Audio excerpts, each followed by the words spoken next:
Hello! So today we're going to discuss on the topic Kirkpatrick Training Evaluation Model.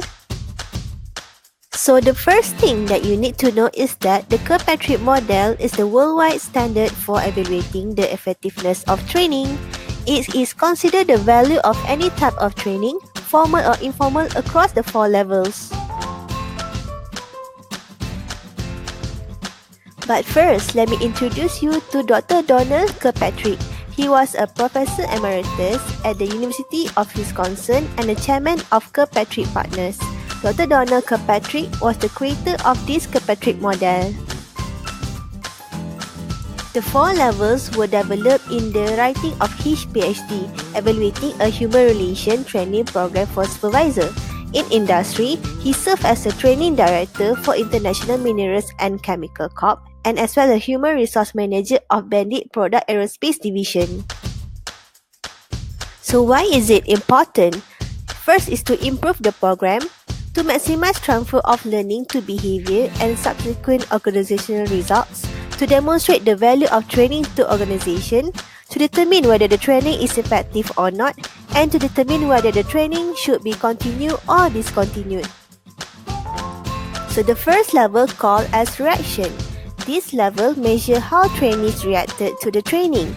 It can be entirely situational and focus on delivery aspect. We want to know whether it is valuable, intent to use, relevant, and as well enjoyed.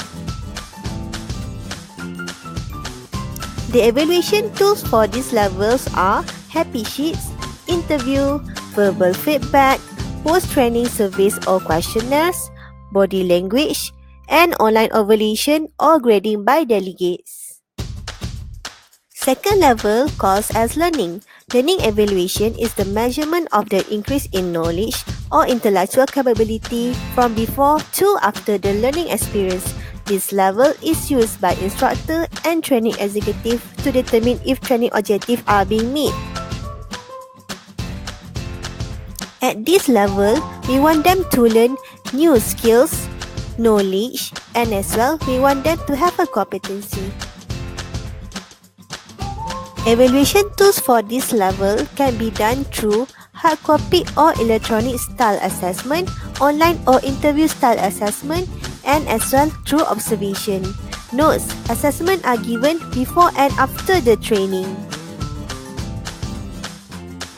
The third level called as behavior. This level analyzes the differences in participants' behavior at work after completing the program. Assessing the change made it possible to figure out if the knowledge, mindset, or skills the program taught are being used in the workplace. Performers often return from training motivated, but behavior is not applied back at the workplace. Why? Because training does not meet the job requirement, the length of time between the learning and application, and as well the lack of support from management or the work environment.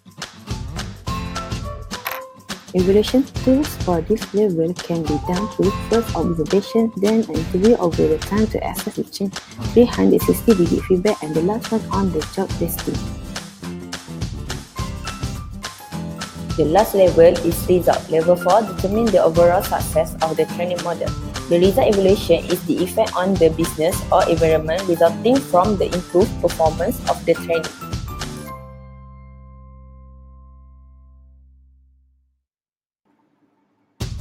Impact data of this level, which are: first, increase the employee satisfaction; second, decrease number of the customer complaint; third, increase output and productivity; fourth, decrease the turnover rate; and the last one, increase the sales volume.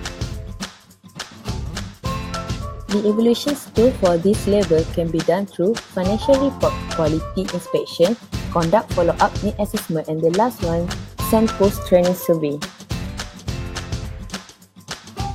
However, there is an additional level that introduced by Jack Felix. Level 5, Return on Investment. ROI is the ultimate level of evaluations. It compares the monetary benefits from the program with the program cost. Although the ROI can be expressed in the several ways, it is usually presented as a percentage or cost-benefit ratio. Create created using Powtoon.